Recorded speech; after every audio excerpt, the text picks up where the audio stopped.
Este seminário Interação Inseto-Planta foi produzido pelas alunas Rafaela Soares Beijo, Ana Laura Leocádio, Maria Ruth Amarante e Tuane de Cássia. Os insetos e as plantas elas compartilham associações que são bem antigas e podemos ver que eles realmente causam danos às plantas. Uma evidência foi o estudo de partes fossilizadas das plantas, que podemos ver diversidades muito grandes de fitofagia, né? Fitofagia é a limitação de plantas por insetos. Os insetos voadores vão ser muito importantes para a polinização. E os primeiros insetos a gente pode verificar que eles eram detritívoros, ou seja, eles se limitavam de partes de plantas mais próximas do solo. E para se alimentar das partes mais aéreas, era necessário que eles se grudasse à vegetação. Era feito através de alguns mecanismos, como a sucção de seiva, mastigação de folhas e outros. Ainda é importante destacar que as plantas não são somente passivas a insetos, pois elas criaram alguns mecanismos de defesa, assim, como os espinhos, espículas. Ela também pode repelir e envenenar os insetos. Existem 3 categorias de efeitos dos insetos sobre as plantas, né, que é a fitofagia, através de mastigação de seiva, sucção de seiva, predação de sementes, indução de galhas, escavação de galeiras. E a segunda categoria está mais ligada à reprodução das plantas, e a terceira categoria já está ligada mais à nutrição de algumas partes da planta. E a coevolução vai ser o nome que se dá para a interação recíproca de insetos fitófagos com as plantas usadas como alimento e dos insetos ligados às plantas que polinizam. Existem ainda 2 tipos de coevolução, que é a específica ou pareada e a coevolução difusa. A específica vai ocorrer quando um inseto consegue se beneficiar com outra espécie, né? No caso, a planta. Elas vão conseguir se beneficiar mutualmente. Já a difusa, ela vai ocorrer em grupo, né? É a mudança evolutiva de grupo. E a questão mais importante é em relação à dieta, né? E as defesas da planta contra a herbivoria, né? Que são os fitófagos. Então, os tecidos com maior valor nutricional, sem dúvida, vai ser aqueles dos ramos e folha, né? E o crescimento e a fecundidade dos insetos vai estar relacionado com o seu estado nutricional e assim por diante. E em relação à defesa vegetal, no nível comportamental, ela vai poder envenenar um inseto ou inibir sua ovoposição. E os modelos atuais de herbivoria fazem 2 suposições, né? Eles vão dizer assim que o dano provocado pelos herbívoros é uma força seletiva, né, em relação à evolução das plantas, e a qualidade de alimento influencia na mudança de insetos, ou seja, quanto mais nutrientes os insetos vão ter, mais eles vão conseguir se reproduzir, né, se evoluir. E esses compostos vegetais secundários, eles vão impedir ou eles reduzem a adequação das plantas contra a ação dos herbívoros. Eu vou falar um pouquinho agora sobre a mastigação das folhas. É bem visível, né, esse dano que é provocado pelos insetos que mastigam as folhas das plantas. Na grande maioria das vezes, esses insetos que são responsáveis por isso, eles são bem fáceis de identificar. Dentre os grupos dos mais diversos insetos mastigadores de folhas, nós podemos destacar a ordem dos insetos da Lepidoptera, que inclui as borboletas e as mariposas, e a ordem da Coleoptera, que são aqueles insetos que conhecemos por besouros ou joaninhas. Na maioria das vezes, eles se alimentam de folhas, mas com grande frequência eles também ingerem as raízes, o caule, as flores e até mesmo os frutos. Esse alto nível, né, dessa relação ecológica em que a planta serve de alimento para o animal, que é a herbivoria, pode resultar em perdas econômicas, seja para árvores da floresta ou em outras plantas.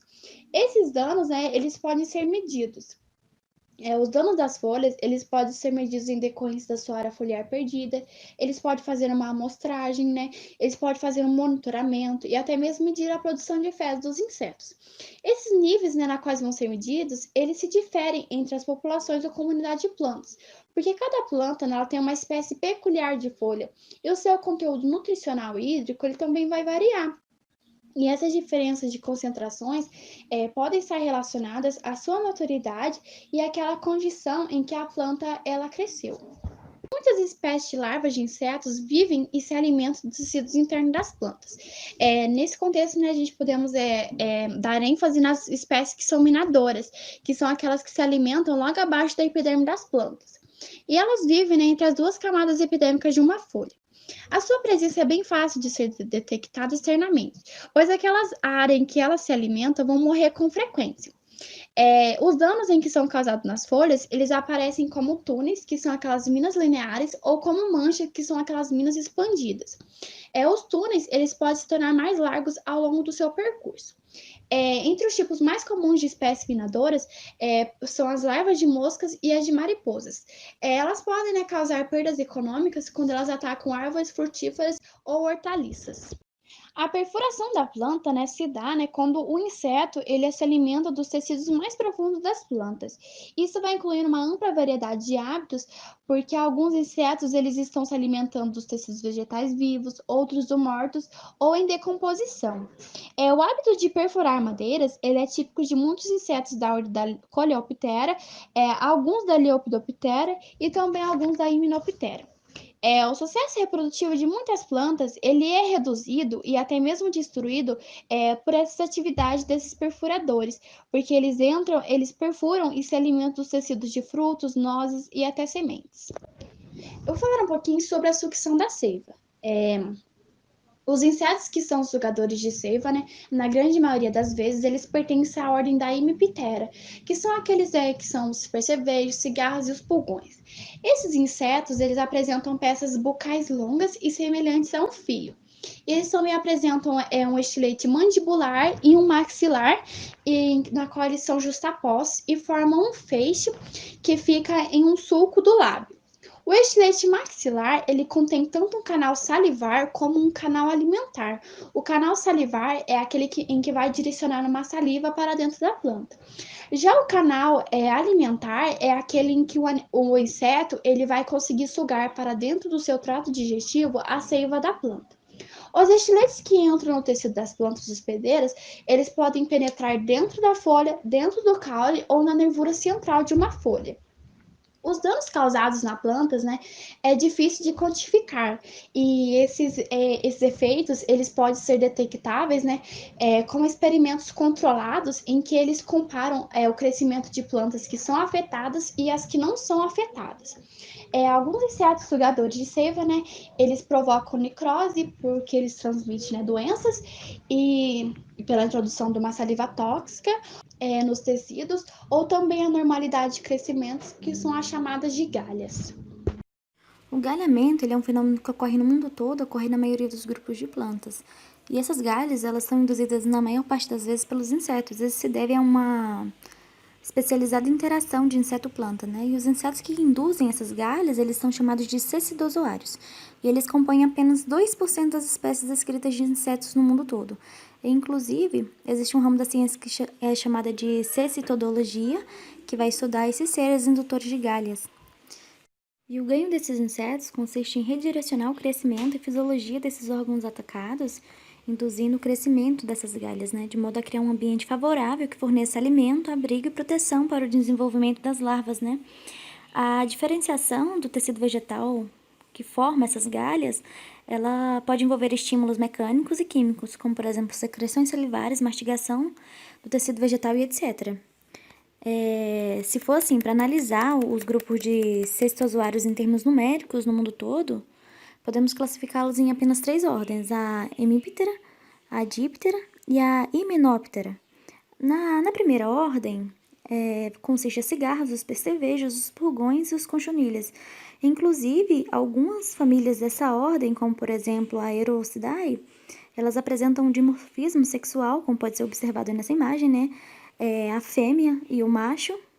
E um dado curioso dessa família é que as galhas das fêmeas elas são bem maiores que as galhas induzidas pelos machos. Na ordem Diptera, contém o maior número de espécies indutoras, como por exemplo os mosquitos, os pernilongos, as varigeiras, os borrachudos e as mutucas. E a ordem Hymenoptera ela é composta por vespas, abelhas e formigas. Então, esses insetos, eles vão induzir esse crescimento dessas galhas, né? E esse crescimento, ele só vai cessar quando esse inseto atingir a maturidade dele ou quando ele morrer. E a seguir temos uma imagem, né, mostrando a diversidade de galhas que são induzidas por esses insetos. Essa imagem, ela foi relativamente retirada do livro Etimologia dos Insetos, e nela vai mostrar aí os diferentes esgalhamentos produzidos por esses insetos. As sementes, elas também são alvo de predação desses insetos, né? Isso porque é exatamente nas sementes que vai ter os níveis mais elevados de nutrientes. E existem diversos insetos que eles estão associados a essa predação, como, por exemplo, formigas, os percevejos, que eles sugam o conteúdo dessa semente, os besouros e algumas mariposas. No caso das formigas, em especial as que constroem ali seus armazéns subterrâneos, elas são predadoras de sementes importantes no aspecto ecológico, né? E existem também besouros que eles são pré-adaptados para serem pragas, né? Então eles vão predar sementes secas, que elas são aquelas sementes que são armazenadas, como feijão, ervilha, arroz, milho, trigo. E a planta, por sua vez, ela vai desenvolver um mecanismo de defesa para essa predação de sementes, né? E esse mecanismo ele vai incluir o fornecimento de tegumentos, que é uma região que vai proteger essa semente, e elas produzem também produtos tóxicos. Tem outro mecanismo também, que é adotado pelas plantas, que é a produção síncrona, que é esse mecanismo ele vai ser a produção de sementes produzidas com bastante frequência, ou seja, bastante sementes, e elas são divididas por um intervalo de tempo, né, sem produção. E os predadores de sementes, eles não conseguem sincronizar o seu ciclo de vida com a escassez dessas sementes, né? E existem também besouros que eles são pré-adaptados para serem pragas, né? Então eles vão predar sementes secas, que elas são aquelas sementes que são armazenadas, como feijão, ervilha, arroz. E os insetos, eles também são usados como agentes de controle biológico, né, contra plantas daninhas, que serão aquelas plantas ali que vão crescer em locais indesejáveis. A maior parte das plantas, elas só serão daninhas se elas crescerem em regiões fora da sua distribuição nativa. E geralmente elas vão crescer ali na ausência do seu inimigo natural, que na maior parte das vezes vão ser esses insetos. A ausência desse inimigo natural vai favorecer e muito o crescimento aí dessas plantas. E esse crescimento, ele, em alguns casos, eles não possuem consequências financeiras graves, ao passo de que outras, elas vão resultar em percas significativas, né? Como, por exemplo, na agricultura e no ecossistema, né? Mas antes ali de realizar esse controle no meio, tem considerações biológicas e sociopolíticas que elas são levadas em considerações, né? Então, no controle biológico clássico, ele vai ocorrer quando são inseridos no meio insetos fitófagos da mesma origem da planta daninha.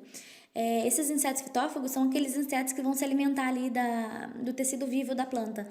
É importante que esses insetos eles sejam da mesma origem da planta daninha, porque vai fazer com que eles se tornem os inimigos naturais dessas plantas, né? E com isso vai ser controlado o crescimento indesejado.